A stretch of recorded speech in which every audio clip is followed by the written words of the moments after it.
Okay, guys, what Rida is asking here that when we have to make the orbital electronic configuration, let's say for chlorine, if we are making the electronic configuration and if we are showing the electrons in all the orbitals separately, so we will write for 1s, we will show 2 electrons, right? And for 2s, we'll show 2 electrons. But for 2p, here 2p has 2px, 2py, and 2pz. So there are 2 ways by which you can show the electronic configuration in the orbitals. You can just make 3 orbitals side by side each other, and then you can show 6 electrons of 2p subshell like this, right? And there is one more way to show this electronic configuration. We can also make these p orbitals separately from each other, but make sure that they should be in the straight line because they represent the orbitals of the same subshell. It means they have to be at the same energy level, right? So in order for them to have the same energy level, they have to be drawn in the same line. Okay. Make sure you also label it. The first orbital is 2px, then the second is 2py, and the third is 2pz. Similarly, this is 2px, this is 2py, and this is 2pz. And same goes for 3p subshell as well, 3px, 3py, and 3pz. But as far as your D subshell is concerned, in your unit 1, you are not supposed to label its numbering, and because we are not teaching you how we have already taught you how many orbitals are present in D subshell, but we haven't named each orbital separately. If just to give you an idea, a D subshell has 5 orbitals that you know already, right? And it can contain total of 10 electrons. So their namings are something like this: dx square, y square. Let me just write in this order. The first orbital is dxy, then dxz, then dyz, and then we have dx square, y square, and then dz square. So you're not supposed to do this for unit 1, right? So it's not the part of specification for unit 1. However, up till p subshell, you should know that there are 3 orbitals. One is 2px, 2py, and 2pz. Now, as for the electronic configuration of the d block elements. What are d block elements? If you see the first row of d block elements are those elements in between group 2 and group 13. So this is the first row of d block element. The first element is scandium with the atomic number 21, then titanium, vanadium, chromium, manganese, iron, cobalt, nickel, copper, and zinc. There is an exception in the D block elements that I need to tell you, because we yet have discussed only the filling order of the orbitals. 1s is filled first, then 2s, then 2p, then 3s, then 3p, then 4s, then 3d, then 4p, and then 5s. But once these orbitals are filled, what happens? Once 4s and 3d are filled, 4s orbital moves to the high energy level than 3d. And that phenomena is more prominent when you make the electronic configuration of the first row of D block. In fact, when we have drawn the electronic configuration of a strontium atom, and it's something that you need to hear very attentively because there is an exception. This is called an exception because it does not follow a general trend. Throughout the periodic table, when you make the electronic configuration, the filling order would be 1s, 2s, 2p, 3s, 3p, 4s, 3d, right? If you are making the electronic configuration of strontium, you will fill the 38 electrons in this filling order. 1s is at the lowest energy level, then comes 2s, then comes 2p, then 3s, then 3p, then 4s, then 3d, then 4p, then 5s. But once these orbitals are filled, the 4s orbital moves to the high energy level and 3d orbital moves to the lower energy level. So you have to swap the places between 4s and 3d orbitals, right? So how do you swap the places?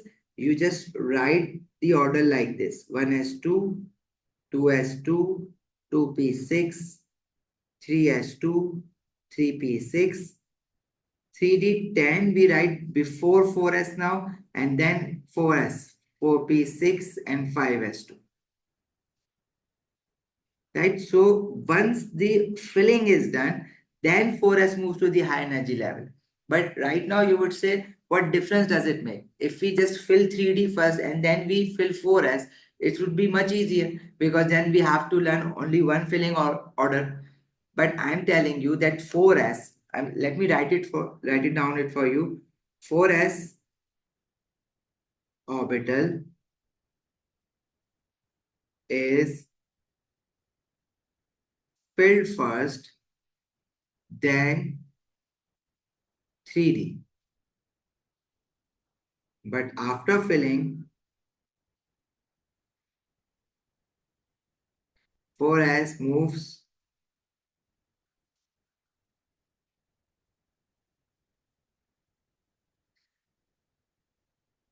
to the higher energy level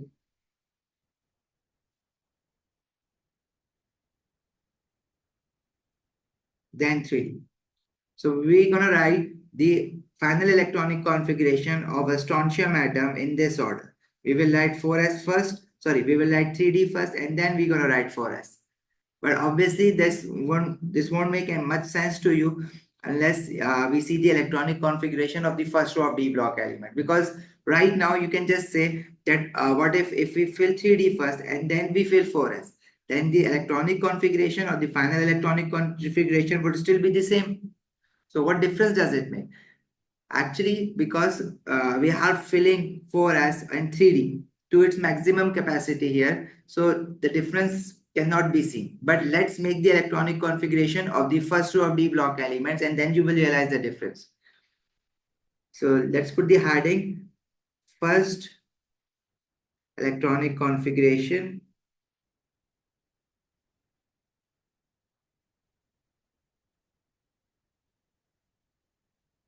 of first row of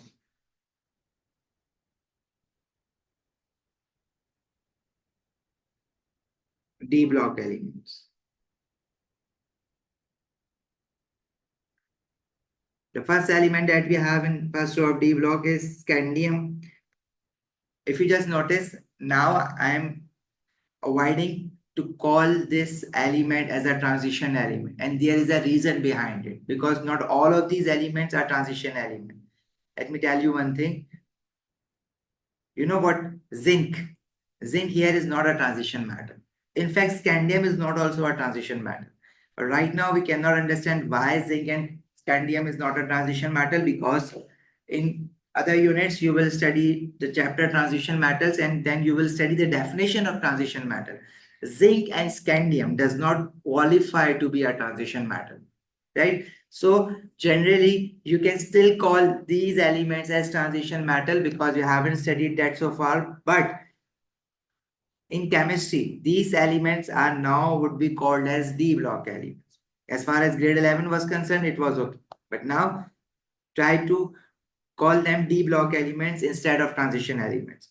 If you make the electronic configuration of scandium, it would be 1s2, 2s2, 2p6, 3s2, 3p6, 4s2, and 3d1. We have to add up total of 21 electrons. So up till 4s2, we know it is 20 electrons, and then we have to add one more electron. But we won't write the electronic configuration of scandium in this way. What happens after 4s and 3d are both filled, 3d moves back to the lower energy level and the 4s orbital moves to the high energy level. But it happens after the electrons are filled. So 3d has one electron, so it will move back with one of its electrons only. So it would be 1s2, 2s2, 2p6, 3s2, 3p6, and we will write 3d before 4s, but with one electron only. So this suggests that 3d must have been filled after 4s, because had the 3d subshell been filled first, it means d subshell can hold maximum of 10 electrons. Why would you just stop by adding one electron? You would add two more electrons to 3d, then there would be no 4s. But there is 4s existing in this electronic configuration of scandium. This suggests that 4s was filled first, then the remaining electrons were put into 3d subshell. But after the electrons are filled, we move 3d back or at the low energy level than 4s. Yes, in the diagram, if you are making the electrons or orbital diagrams, yes, 3D has to be drawn at the low energy level than 4s, but they will never ask you the orbital electronic configuration of such a higher order elements. So don't worry about it. Either they will go up till neon, that's it, or period 2 elements, or at most to chlorine. They will never cater d block element to make the electronic configuration of orbitals.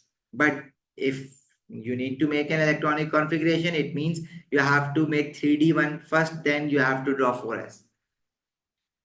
I'm expecting questions. Nobody is asking why it's happening. Why nobody asked me why 4s was at the lower energy level in first place. Of course, there is a reason, but it is not following a general trend. Okay, now Rida just realizes she need to ask why.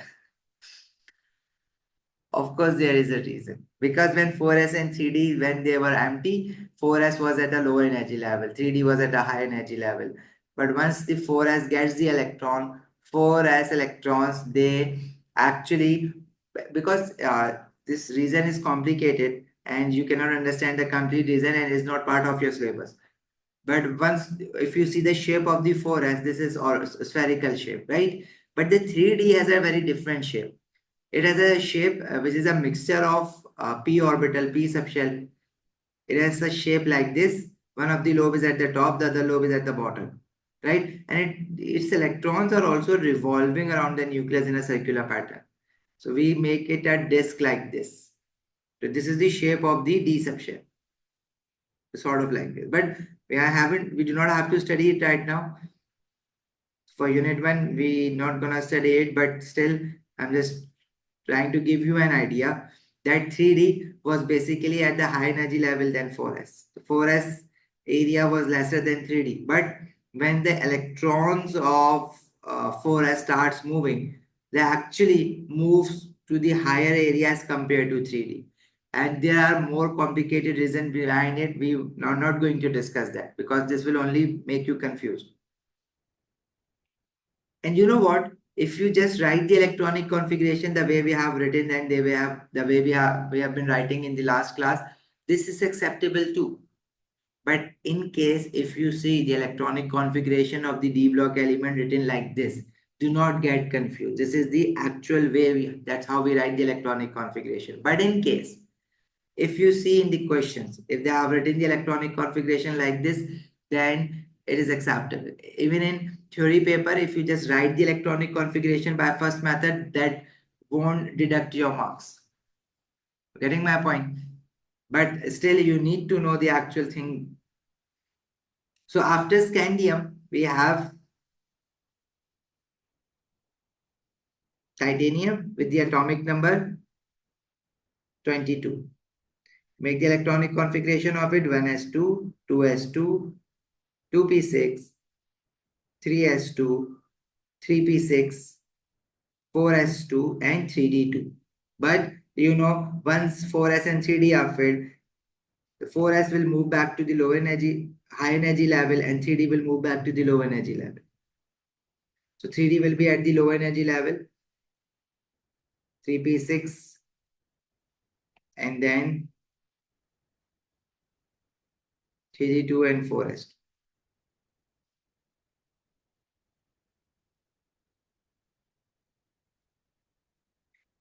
And if you make the electronic configuration for vanadium,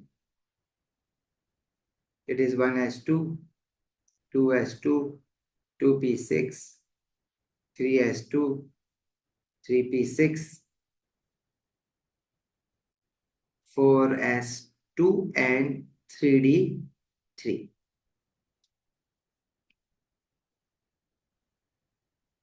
And how would we write its electronic configuration? We would write it like this.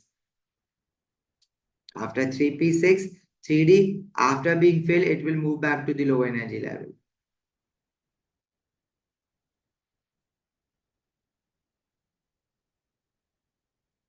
Okay.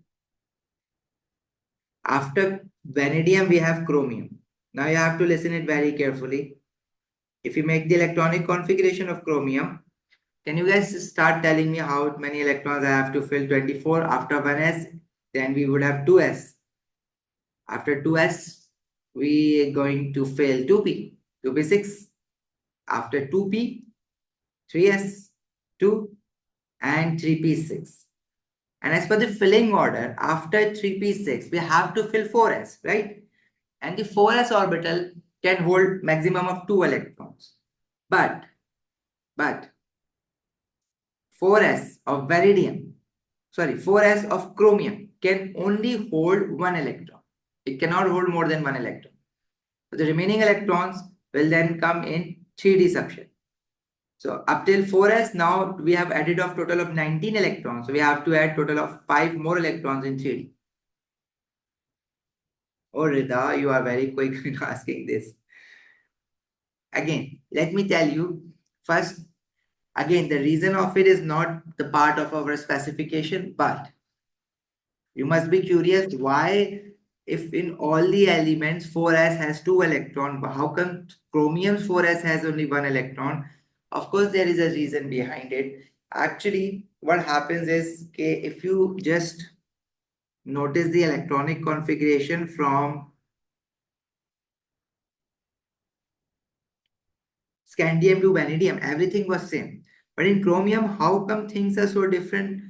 There is not just chromium in which this happens. There is another element of the first row of D block in which this exception happens, and that is copper. So in both copper and chromium, their 4s orbital holds only 1 electron instead of holding 2 electrons. The reason behind it is that chromium and copper are a very dense matter. What happens, they have a very strong packing or very close packing between their atoms. So 4s and 3d are at a very close energy levels. I mean, there is not a big gap in between the energy level of 4s and 3d. So the electrons from 4s, they actually jumps to the 3d. See, if initially if we consider that 4s has 2 electrons in chromium and 3d had 4 electrons, 1, 2, 3, 4. But if these energy levels are very close, see, these 4s electrons are already repelling each other due to their, because they are both are negatively charged, so they must repel each other. So if they find another way to move to the high energy orbital, so they will always jump to the high energy orbital, provided that there must be a very small energy gap between these two subshells. So 4s and 3d of copper and chromium has a very lesser energy gap between them. That's why electron from the 4s, they can jump to the 3d orbitals. No, it's not due to attraction, it's due to the energy of electrons. But that does not happen in all the elements. It happens in chromium and copper only. And if I just simplify the reason for you, then chromium and copper are a very dense metals and they have a very close packing in between the atoms. So their energy levels are also very close to each other, due to which the electron from the 4s of chromium and copper, it moves to the 3d subshell. Otherwise, it does not happen in all the other elements. And again, you are not supposed to write the reason, you are not supposed to remember this reason. Yes, you can say it in terms of distance, that the 4s and 3d have a higher distance or have a bigger distance between 4s and 3d. Basically, using the word distance won't be appropriate. It would be better if you use the word energy gap. The 4s and 3d does not have a very big energy gap between them in just chromium and copper. Otherwise, in all other elements, vanadium, scandium, titanium, for those that we have drawn so far, there is a big energy gap between them, 4s and 3d. So they do not just jump from 4s to 3d. And if we're going to write the electronic configuration of chromium, then we know our 4s once filled, it will move to the high energy level and 3d will move to the low energy level. So the electronic configuration of chromium can also be drawn like this. And we say that this is an exception. Exception means that one atom is not following the general trend like all other elements. Like all other, throughout the periodic table, when you're going to fill the 4s orbital, every element will have 2 electrons in its 4s except for chromium. And one more element, that is copper, that we are going to just make after chromium. But after chromium, it comes manganese. Let's make manganese first. electronic configuration of magnesium should be 1s2, 2s2, 2p6, 3s2, 3p6, and then 4s2. It has 2 electrons, it is 4s, and 3d5. However, we should write the electronic configuration of manganese in this order, where 4s, after being filled, it will move to the higher energy level. 3d will move to the lower energy level. Right? After manganese, we have iron with the atomic number 26. And its electronic configuration is just normal to rest of the other elements of the D block. After manganese, we have iron. Its atomic number is 26. 1s2, 2s2, 2p6, 3s2, 3p6, 4s2, and 3d6. But again, you may find the electronic configuration of iron written like this, where they write 4s after 3d. So this is okay too. In fact, this is the accurate version of writing the electronic configurations. But again, this is acceptable to the first one as well, the second one as well. But in case if you see in questions, they have written the electronic configuration like this, do not panic. This is the right way. And then after iron, we have cobalt. Right? After iron, we have cobalt, then nickel, then copper. Cobalt atomic number is 27. Its electronic configuration is 1s2, 2s2, 2p6, 3s2, 3p6, 4s2, just like normal, and 3d7.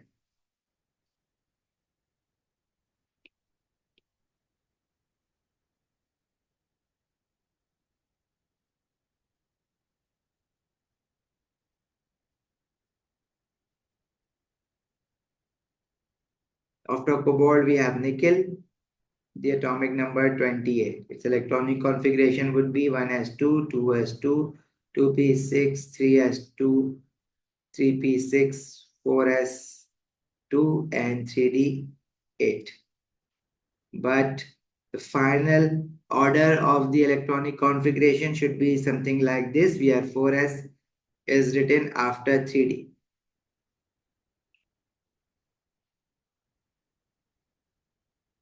After nickel, we have copper. Now, the same thing happens with copper as it happens with chromium. In 4s of copper, there is only 1 electron present. So its 3d must have 10 electrons, right? So this is an exception that is same for both copper and chromium. You have to remember that. And the reason behind it, we do not have to remember it.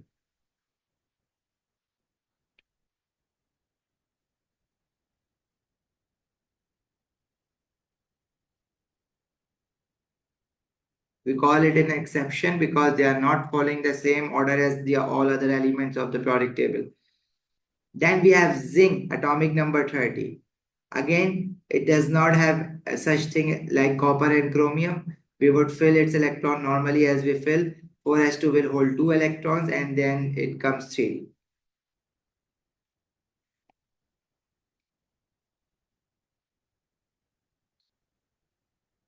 Anything you guys need to ask so far?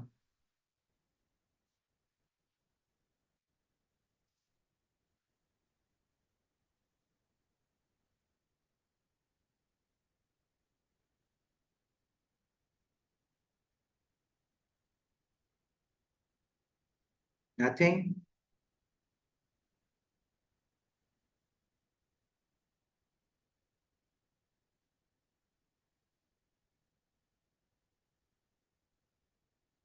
All good? Yes, Ryan, there are only 2 exceptions, copper and chromium, and you need to learn both of these. Faik, Rida, and Ryan. All good so far?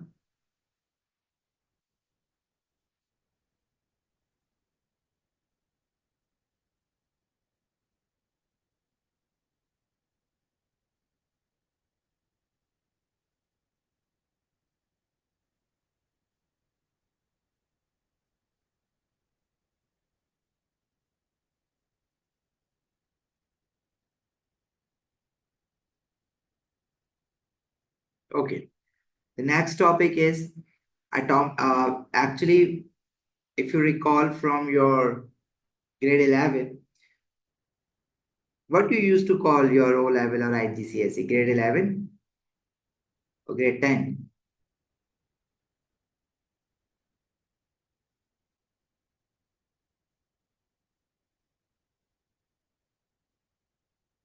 Grade 11. Good. What is periodicity? Periodicity is basically studying about the trends of periodic table. This is what periodicity is. So, you know that periodic table is basically divided into vertical columns and horizontal rows. And the vertical columns of a periodic table are known as groups, right? And the horizontal rows are known as periods. So if we talk about atomic sizes of the atoms down the group and across the period. So do you remember back from your grade 11 that what happens to the size of the atoms if we are talking of any particular group down the group? For example, if we take an example of group 1, first element that we have is lithium. Lithium has 2 shells. Then we have sodium. Sodium has 3 shells, 3 quantum shells. Then we have potassium. Potassium has 4 shells. Then we have rubidium, then cesium, then francium. So atomic sizes always increases down the group, right? And what about across the period? Atomic sizes decreases across the period. Yes, very good. And you know the reason as well, because as we go down the group, number of shells increases.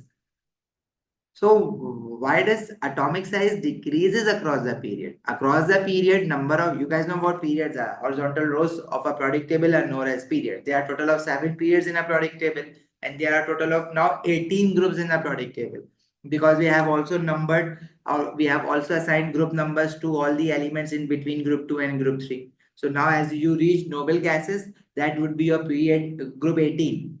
So across the period, atomic size decreases. It does not stay same. Although number of shells stays same. But as you move across the period, atomic number increases. That's what we have to study. See, you just have to read out the highlighted part of this document. There's no need to go into detail of everything. Let me just read it out for you. And the part that I am highlighting that you need to remember. Periodicity, what is periodicity? Is just the periodic trends. There is no need to learn the definition of periodicity. The outer electronic configuration is a periodic function. It repeats ever so often. Many physical and chemical properties are influenced by the outer shell electronic configuration. That what they are trying to explain is that outermost electron of any atom basically are responsible for the most of the chemical and some physical properties as well, because that are the outer shell electrons which are involved in bonding. Remember, whenever a sodium compound, sodium and chlorine, they react together to form an ionic compound. How does an ionic compound form? When the sodium atom loses an electron and the chlorine atom gains an electron. So it is basically the loss or gain of electron or the sharing of electron that results in a chemical reaction.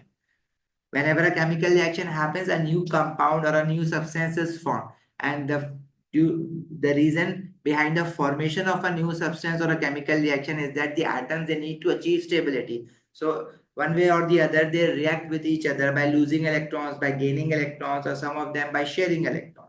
So what shell electrons are actually responsible for losing, gaining, or sharing of electron? Those are the outer shell electrons. So we are always more interested in the outermost shell electrons or the number of outermost shell electrons, because those are the electrons which are capable of creating a chemical reaction. So in order to understand more about it, we have to understand about the size of an atom. Because for example, if a sodium atom is losing an electron, whereas chlorine atom gains an electron. So how come sodium is able to lose electron and the chlorine is able to gain an electron? Why not sodium is gaining an electron? Why not chlorine is losing an electron? So that's all we have to study by the factors that affect the periodicity. So first, what periodicity is, this does the basic periodic trends. And if you keep moving on, it says atomic radius, ionic radius, ionization energies, electron affinity, electronegativity, electrical conductivity, melting point, and boiling point. All these properties are affected by the outermost shell electrons. Right now, we haven't studied about ionization energy. We will study in the coming class. Electron affinity we won't be studying in this unit, but we will study electronegativity in the chapter 3. So just to give you an idea that most of the properties are affected by the number of valence electrons or the outermost shell electrons. If you see the atomic trends of radius of the atomic trends down the group and across the period, down the group size of the atom increases, whereas across the period size of the atom decreases. And why does this happen? For that we have to understand two factors that can affect the atomic radius. What are the two factors that will affect your atomic radius?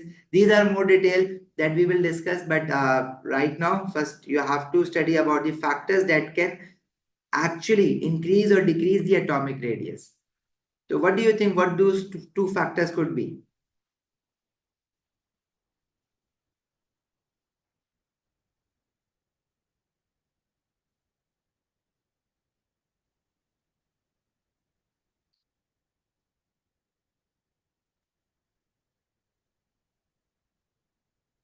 Factors that affects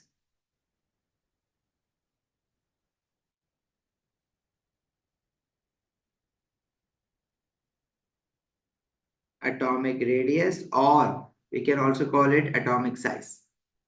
I was saying what factors can lead to increase or decrease in the size of the atom. If I am saying that lithium atom is smaller than sodium atom, so why is that? Because lithium atom has fewer number of shells. Basically, there are three factors that can affect the size of an atom. Number one is nuclear attraction.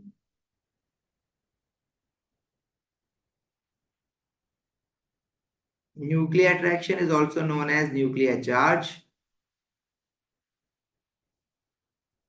or it is also known as sometimes as nuclear pull. What is nuclear pull? This is the force of nucleus on the outer shell electrons. Let's say if we consider a sodium atom. Sodium atom has 2 electrons in its first quantum shell, 8 electrons in its second quantum shell, and 1 electron in its third quantum shell, which is its valence shell. So its size will be determined by the distance of the outer shell from the center of the nucleus. See, if at the center, if you need to find the distance of the size of the sodium atom, you will measure the distance from the center of an atom, which is the nucleus of an atom, to the outer shell. Right? This would be the radius of sodium atom.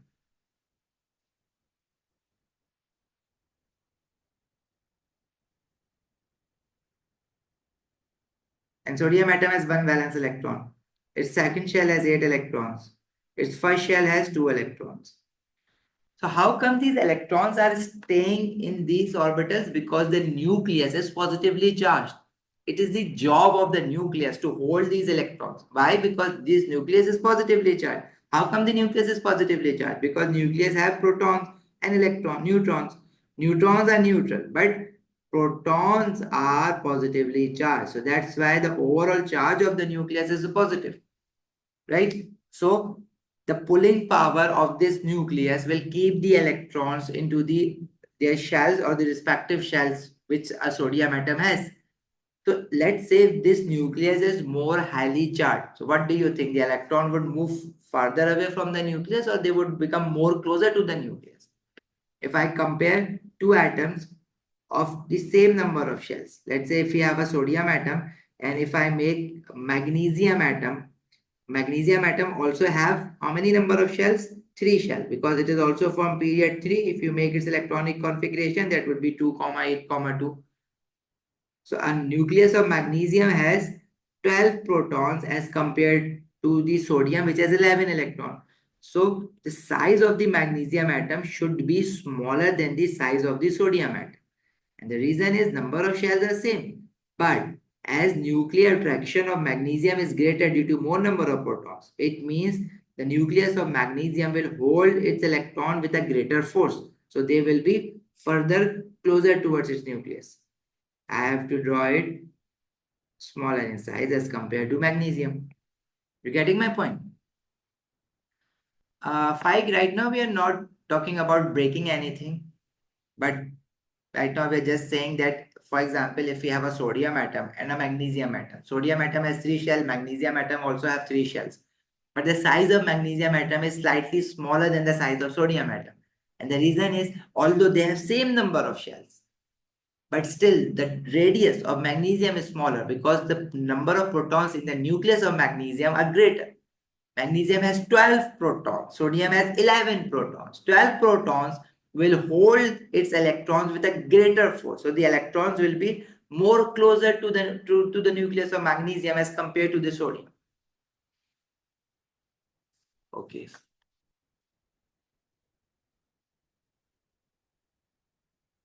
Yes, obviously, iron would have a greater force. The electrons in the remaining electrons in the shells of the iron would experience a greater force. Definitely, it would experience a greater force.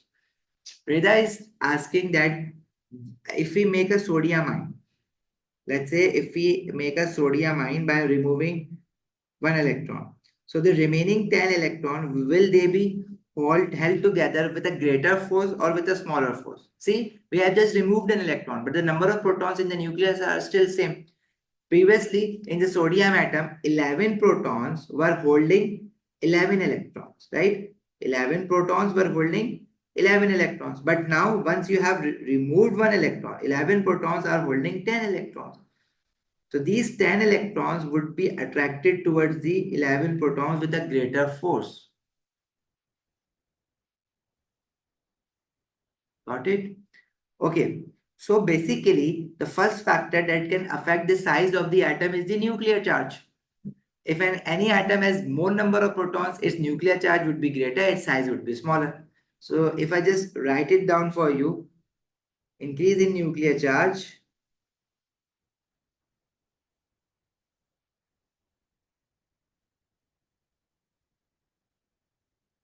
increase in nuclear charge, and it increases due to increase in number of protons.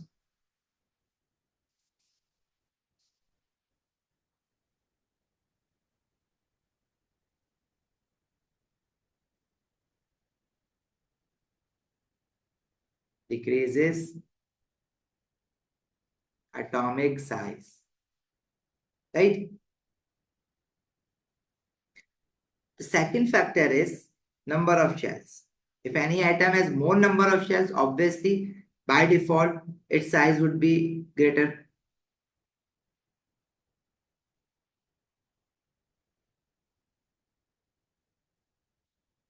For example, if we compare a sodium atom with potassium atom, sodium has 11 protons and 11 electrons, whereas potassium has 19 protons and 19 electrons. A potassium atom has 4 shells, a sodium atom has 3 shells. So which do you think would be bigger in size? A potassium atom would be bigger in size, and the reason is because potassium atom has more number of shells.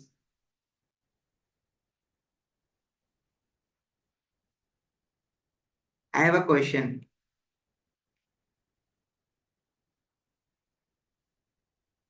Say this is sodium atom.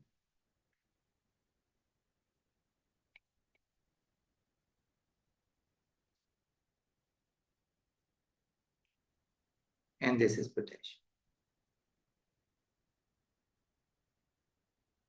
Okay, I have a question from you guys.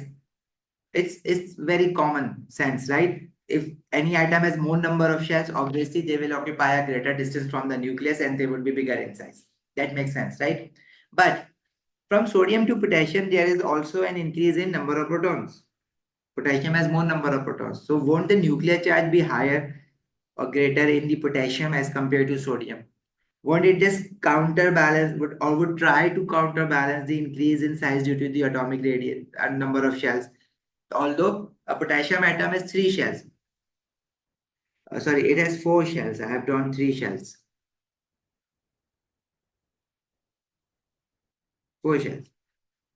So shouldn't the size of the potassium, it is actually greater, right? Because more number of shells. But as there are more number of protons, so don't you think the nuclear charge or the force of attraction on the valence electrons of the potassium should be greater in potassium as compared to sodium?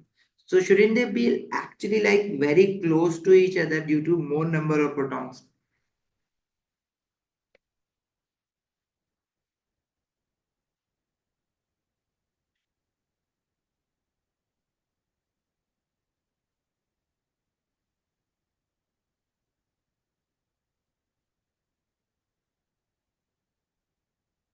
they have equal charge balanced. But then how would you explain the difference between sodium and magnesium? Magnesium and sodium have same number of shell. Sodium atom also have 11 and electrons and protons. So magnesium atom also have 11 electron and proton. But still the size of the magnesium is smaller. And why it is smaller? Because we are saying that the magnesium has more number of protons, or magnesium has a greater nuclear charge. That's why its size is smaller.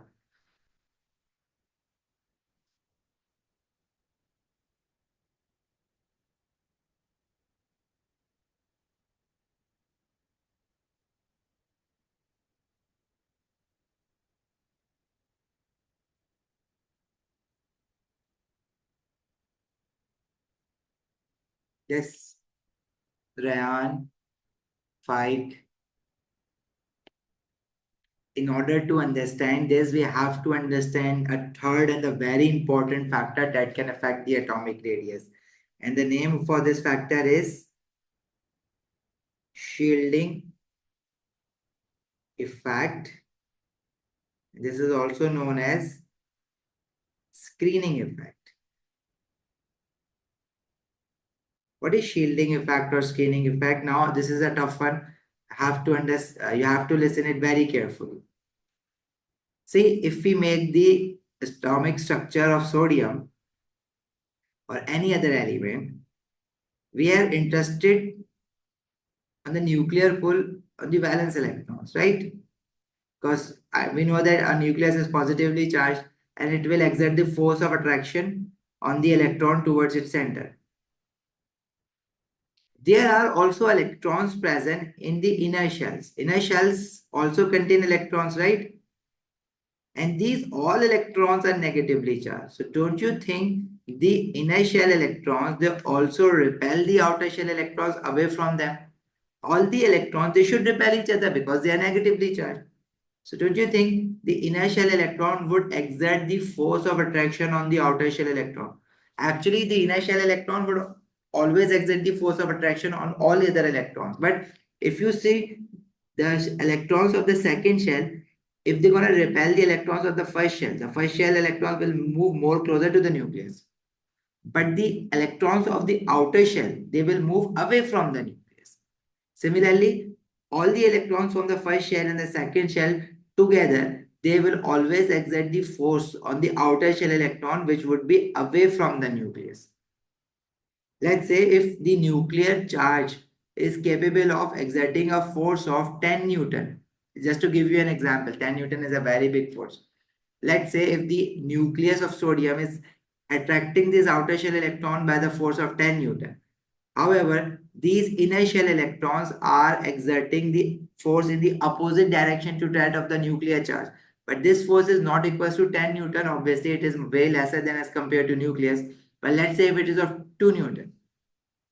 Had there been no shielding effect or no outer force, then the nuclear charge would be 10 Newton. But as there are inner shells present in any atom, it means there would be repulsion on the outer shell electrons by the inner shell electrons. And this force will obviously counterbalance the nuclear pull or nuclear charge. So the net nuclear charge or effective nuclear charge, we can call it like this: effective nuclear charge would be 10 minus 2, that is 8 Newton. So when there is a decrease in effective nuclear charge, it means the valence electron would move away from the nucleus. For example, if we consider a potassium atom now, a potassium atom has 4 number of shells. So first, its size increases due to number of shells. But the second and the more important reason is potassium atom has 4 shells and it has 3 inner shells. Inner shells are all those shells which are not the valence shell. Its valence shell again has 1 electron. But if you see the electrons in the inner shell, they are more in number because there are more inner shells. So the force of repulsion that these inner shells in potassium would create on the outer shell would be more greater, right? It would be equals to, let's say, 4 Newton or maybe 5 Newton. However, the nuclear charge of potassium would also be greater because potassium has 19 protons, whereas sodium has 11 protons. I'm taking the values of the forces just to give you an idea, right? These are not the actual value of forces. Okay, so if we see potassium, the effective or the resultant nuclear charge over the valence electron of the potassium is,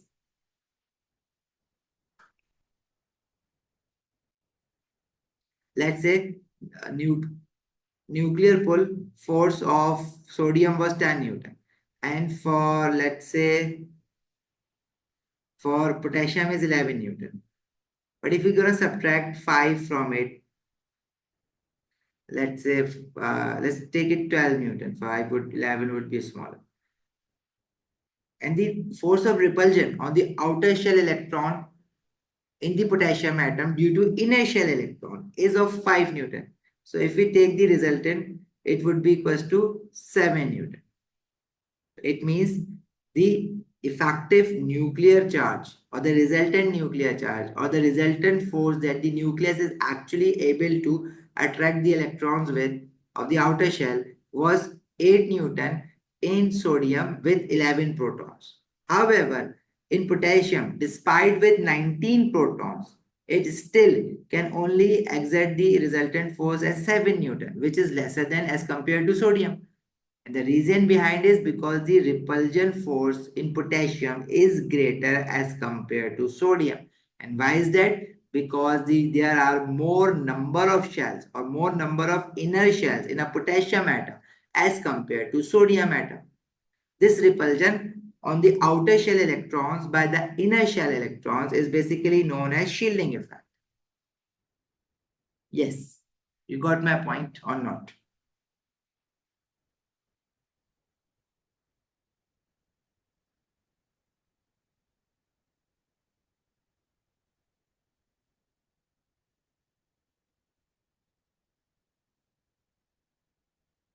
Rayon, 5,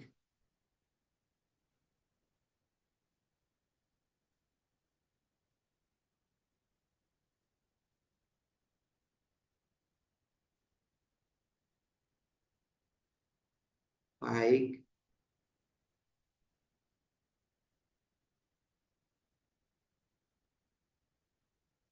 So what do you think?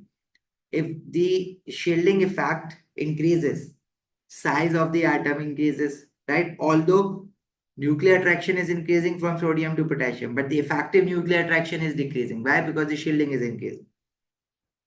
And shielding will be used in greater detail in the coming concept. Shielding is not just the phenomena specific to the atomic size. It will affect your ionization energies. It will affect your electronegativities. Shielding is a very important concept of AS level. It is known as shielding effect or screening effect as well.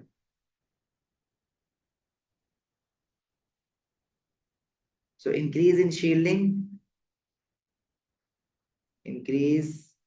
And how come shielding increases? It increases due to increase in number of shells. If you increase number of shells,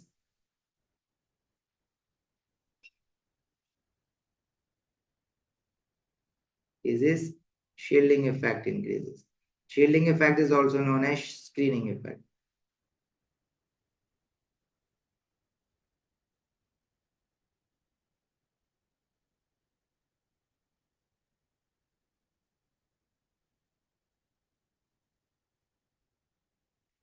Increase in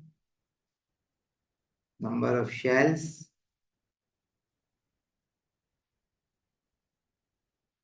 increases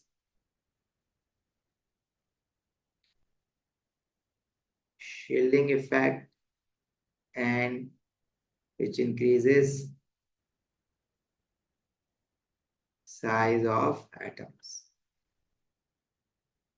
Okay. Ryan, I cannot just, I can send this PDF, but it would take me some time because I just need to travel again for another class. So, and I just need to rush just after your class. So when I'm gonna go get free, After 2 hours, then I will send it to you. Okay, thank you so much. Any questions? No? Okay, see you in tomorrow's class. Allah Hafiz.